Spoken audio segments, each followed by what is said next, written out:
हिंदुस्तान की सियासत के दो बड़े नाम, इंदिरा गांधी और फिरोज गांधी। एक तरफ पंडित जवाहरलाल नेहरू की बेटी और दूसरी तरफ सियासत का जज्बाती और एक बेबाक नेता।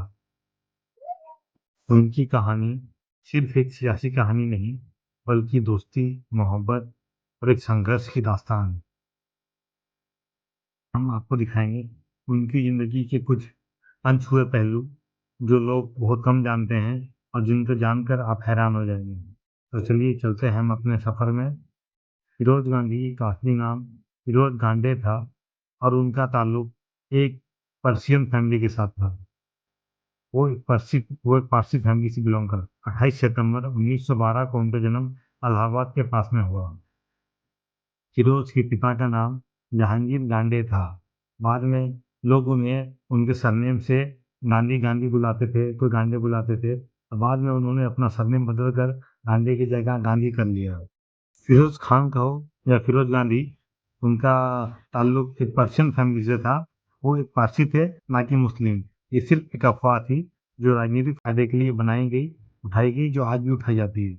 इंदिरा प्रियदर्शनी नेहरू का जन्म 19 नवंबर 1917 को इलाहाबाद में हुआ। पंडित नेहरू की बेटी होने के बावजूद भी उनकी जिंदगी कुछ आसान नहीं थी। उनके पिता अक्सर सियासी मसलों की वजह से जेल में होते और वो कमला नेहरू के साथ ही अपनी जिंदगी, अपना बचपना उनकी माँ के साथ ही व्यतीत हुआ। 1930 के आसपास फिरोज एक जवान क्रांतिकारी नेता के रूप में उभर कर सामने आए, जो अपने नेता बनने की वजह से ही नेहरू परिवार के करीब आए। नेहरू के बीमार होने की वजह से फिरोज ने अक्सर इंदिरा का साथ दिया और इसी वजह से वो दोनों एक दूसरे के करीब आए और फिर उनकी दोस्ती ने मोहब्बत का रूप ले लिया। लेकिन इस मोहब्बत के बीच में बहुत बड़े आड़े आ रही थी। वो था हमारा समाज, धर्म और सबसे ज्यादा पंडित जवाहरलाल नेहरू की नाराजगी। बाकी सारी उलझनों को पार करते हुए 26 मार्च 1942 को उन्होंने इलाहाबाद में शादी की और इस शादी के सारे रस्म रिवाज हिंदू रीति रिवाजों के हिसाब से हुआ और महात्मा गांधी भी इस शादी के समर्थक थे और इस तरह से इन्होंने अपने नई जिंदगी, नए दौर का शादी के बाद इंदिरा गांधी के दो बच्चे हुए। एक है राजीव गांधी, एक है संजीव गांधी। बाद इंदिरा प्रियदर्शनी नेहरू ने अपना नाम बदलकर इंदिरा गांधी कर लिया। जिस तरह से फिरोज गांधी था, उन्होंने अपने पति का सरनेम अपने नाम के साथ जोड़ लिया। इंदिरा अक्सर अपने पिताजी के साथ सियासी मसलों को लेकर के दिल्ली में रहती और इधर फिरोज अखबारों में और सियासत में एक अपना अलग ही मुकाम बना रहे थे। 1950 के दशक में फिरोज गांधी एक बहुत ही आक्रामक सांसद के रूप में उभरे। उन्होंने 1950 में कंपनी लॉ और एलआईसी घोटालों को लेकर सरकार से सीधा सवाल किए। पर ऐसा भी आया कि इनके इन्हीं अंदाज की वजह से उनका टकराव पंडित नेहरू के साथ भी हो गया। लेकिन उनकी इसी कर्मनिष्ठा और ईमानदारी की वजह से उन्होंने लोगों के दिलों में अपनी जगह बना ली थी। फिरोज गांधी सियासत के मसले और दूरियों ने इन दोनों के रिश्ते को काफी प्रभावित किया।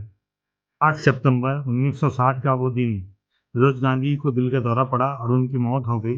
उस समय इंदिरा गांधी उनके पास ही थी। फिरोज गांधी के निधन के बाद इंदिरा गांधी पूरे तरीके से अपने पिताजी के साथ सियासत में अपना वक्त देने लगी, उनके साथ रहने लगी। 1966 में वो देश की पहली महिला प्रधानमंत्री बनी। हालांकि फिरोज गांधी के जाने के बाद से उनके मन में कहीं न कहीं एक खालीपन तो था। जो लोग फिरोज गांधी को जानते हैं, वो आज भी फिरोज गांधी को एक ईमानदार सांसद के रूप में हमेशा याद करते हैं। इंदिरा गांधी को आयरन लेडी का खिताब दिया गया। आज भी उन्हें सब आयरन लेडी बोलकर बुलाते हैं। इंदिरा गांधी और फिरोज गांधी की जिंदगी एक ऐसी दास्तान है जहाँ हमें सियासत, प्यार और कुर्बानी एक साथ मिलते हैं। इनके रिश्ते ने ये दिखाया कि एक तारीख में सिर्फ एक नेता नहीं, बल्कि एक इंसान भी होते हैं। जहाँ उनकी मोहब्बत, जहाँ उनकी खुशियाँ, जहाँ उनके जज्बात, जहाँ उनकी सियासत, सारा कुछ सब एक साथ चलते हैं। तो ये कहानी आपको कैसी लगी, हमें कमेंट्स में ज़रूर बताइएगा। हमारे चैनल को लाइक एंड सब्सक्राइब जरूर करिएगा। ये आने वाले वक्त में इसी तरह की सच्ची बातें, सच्ची घटनाएं जो हमारे इतिहास में हुई हैं, मैं आपके सामने लेकर के आता रहूँगा। बाकी सब ठीक, और अपने छोटों को प्यार, बड़ों को सम्मान देते रहिएगा। जय हिंद, अपना ख्याल रखिए।